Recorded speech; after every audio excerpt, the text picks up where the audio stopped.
میرے رضا پیارے رضا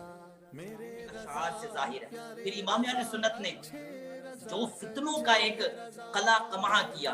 اور وہ عقائد جو نبی پاک علیہ السلام نے ہمیں دیے، جو اللہ پاک نے قرآن پاک میں ہمیں دیے، وہ عقائد جو صحابہ نے ہمیں دیے، جو تابعین نے ہمیں دیے، جو تبع تابعین نے ہمیں دیے، جو امام اعظم نے دیے، جو امام شافعی نے دیے، امام مالک نے دیے، امام احمد بن حنبل نے دیے، وہ عقائد جو غوث پاک شیخ عبد القادر جیلانی نے دیے، جو حضور داتا صاحب نے دیے، جو بابا فرید نے دیے، جو امام بخاری نے دیے، جو امام مسلم نے دیے، جو امام ابو داؤد نے دیے، جو امام نسائی نے دیے، جو امام ابن ماجہ نے دیے، یہ سارے بزرگوں کی جو نظریات قرآن و سنت کے مطابق چلتے آ رہے تھے، جب ان نظریات کو بدلنے کی کوششیں کی گئی، جب ان نظریات کو غلط کہا جانے لگا، جب ان نظریات کو شرک کہا جانے لگا، جب ان نظریات کو کفر کہا جانے لگا، ایسے ماحول میں، ایسے انداز میں، ایسے ماحول کے اندر امام احمد رضا وہ تھے جو ہند کے اندر مجدد بن کے آئے، اور انہوں نے پھر مقابلہ کیا، اور وہ جو عقیدہ 1400 سال سے چلا آ رہا تھا، امام اہل سنت نے اپنے علم کے ذریعے، اپنے قلم کے ذریعے، اپنے عشق کے ذریعے، اپنی محبت کے ذریعے مسلمانوں کو بتایا کہ آج یہ جو باتیں کرتے ہیں یہ غلط ہیں، عقیدہ وہی صحیح ہے جو مصطفیٰ سے لے کے اب تک چلتا آ رہا ہے۔ اور آپ نے پھر ایسے رسائل تحریر فرمائے۔ جی ہاں، جب اللہ کی ذات پر حملہ ہوا، لوگوں نے رب عظیم کے بارے میں معاذ اللہ طرح طرح کی گستاخیاں کی، تو امام اہل سنت نے مشہور زمانہ رسالہ سبحان السبوح عن عیبی کذب مقبول رسالہ لکھ کے دشمنوں کا قلع قمع کر دیا، اور اللہ کی عظمت کو بیان کر دیا کہ میرا رب تو وہ ہے جو جھوٹ کے عیب سے پاک ہے۔ اللہ معاذ اللہ جھوٹا نہیں ہوتا، اللہ جھوٹ کے عیب سے پاک ہے۔ جب لوگوں نے طرح طرح کی باتیں کی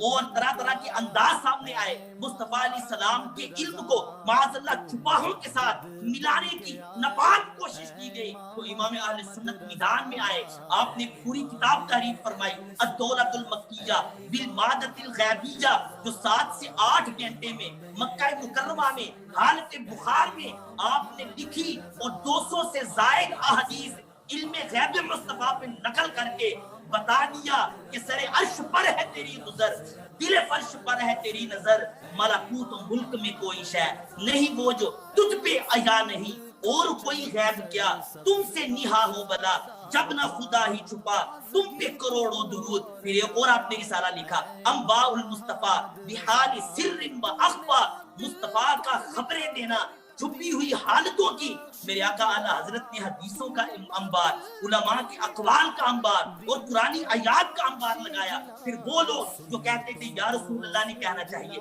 یا رسول اللہ کہنا شرک ہوتا ہے، یا رسول اللہ کہنا کفر ہوتا ہے، یا رسول اللہ کہنا حرام ہوتا ہے، ناجائز ہوتا ہے، امام اہل سنت نے پوری کتاب لکھی، پورا رسالہ لکھا انوار الانتباہ فی حل ندائی یا رسول اللہ، کہ ندائے یا رسول اللہ کے حل میں یہ پوری ایک تنبیہ کر دی، تنبیہوں کا انوار بیان کر دیا، احادیث نبوی سے، قرآنی آیات سے ثابت کیا کہ یا رسول اللہ کہنا یہ ایک اسلامی عقیدہ ہے۔ جب لوگوں نے کہا کہ نبی پاک علیہ السلام افضل نبی نہیں ہے معاذ اللہ، اور لوگ کہنے لگے ہمیں اس پر دلائل نہیں مل رہے، تو میرے امام نے پورا رسالہ لکھا تجلی الیقین بأن نبینا